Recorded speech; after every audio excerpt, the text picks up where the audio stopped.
Həyatınızın ən unudulmaz, ən xoş xatirəsi nə idi? Bəlkə sevdiyiniz insanla keçirdiyiniz bir gün, bəlkə artıq həyatda olmayan birinin gülüşü. Zaman keçir, insanlar dəyişir, yollar ayrılır. Amma bəzi anlar qayıtmaq üçün içimizdə kiçik, gizli bir qapı saxlayır və qəribədir. Ən xoş xatirələr belə içimizdə izah olunmayan yumşaq bir ağrı oyadır. Niyə belədir? İnsan niyə həmişə keçmişə qayıtmaq istəyir? Nostalji, xoşbəxtliyin içindəki kədər.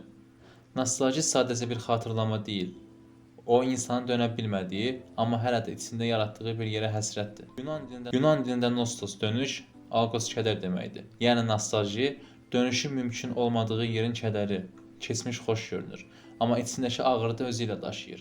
Keçmiş niyə bu qədər güclüdür? Çünki keçmiş artıq tamamlanıb. O dəyişilmir, pozulmur, təzələnmir.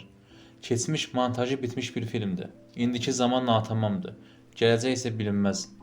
Keçmiş isə sabitdir, dəyişməzdir. Və sabit olan hər şey insanda həm rahatlıq, həm də həsrət yaradır. Biz keçmişi ideal şəkildə xatırlayırıq, çünki onu dəyişə bilmirik. Neyrobiologiyaya görə beyin keçmişi şəkil kimi saxlamır. O hiss kimi saxlayır. Sanki bir anı xatırlayanda beyin onu sanki bu an baş verilmiş kimi yenidən aktivləşdirir. Nəfəs, ürək döyüntüsü, hiss, hamısı dəyişir.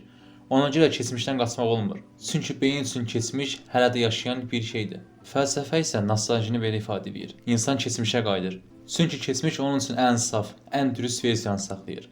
İndiki zamanda insan dəyişir, maskalar taxır, yorulur. Keçmiş isə kim idin sualına cavab verən yeganə sabit mənbədir. Keçmiş bizi özümüzə qaytarır. Bəzən yaxşı tərəfə, bəzən itirdiyimiz tərəfə. İnsan keçmişdən niyə qapa bilmir? Çünki keçmişdə itirdiyin şey gələcəkdə tapacağını düşündüyündən daha real hiss olunur. İnsan çox vaxt xoşbəxtliyi gələcəkdə deyil, artıq əldən çıxmış anlarda görür. Keçmiş həm sığınacaqdır, həm də yara.